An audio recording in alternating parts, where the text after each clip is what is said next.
equipped with a powerful US-made radar under its belly. This light aircraft is flying over Taiwan's east coast. The radar tracks Chinese warships, collecting data its operator is keen to provide to Taipei's military. Apex Aviation, better known for pilot training and charter flights, is pitching surveillance flights to the government.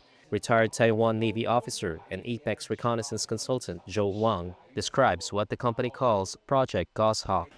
We cannot only assist the National Army in making target verification in the air, but also provide target verification on the sea surface. This way, we can initially tell them that at what latitude and longitude of 24 nautical miles away, or at a certain location in the eastern seas, for example, a Luoyang 3 class destroyer is appearing now. This way, they have time to respond. Assuming the ship moves within the 24 miles sea line, the National Army will have time to respond. We only need to do an early warning action so that our National Army or government units can give an early response. This is why this equipment is so important for Goshawk. Under its, quote, whole of society resilience initiative, Taiwan's government has invited businesses, research groups, and other organizations to take on more active roles in national security.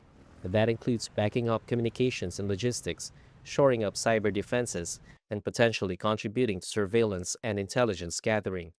While common in countries such as the United States, this joint military-civilian approach is new for Taiwan.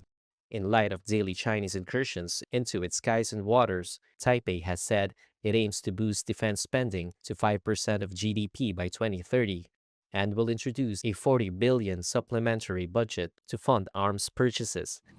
Apex is seeking a role in that buildup. Wilson Cao is the company chairman. We have no time to waste on research and development. Our own integration of different sensor systems is already research and development.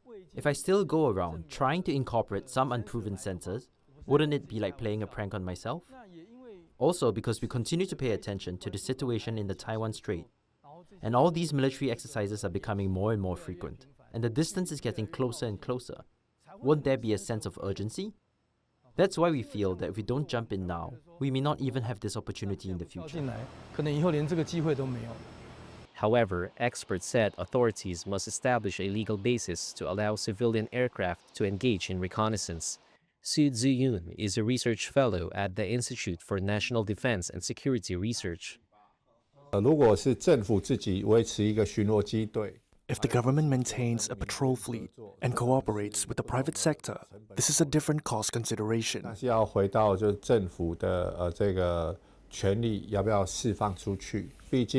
But we must return to whether the government's power should be handed off like that, because after all, patrol aircraft involve the use of enforcement, and whether enforcement can be handed off to the private sector is a matter of legal debate.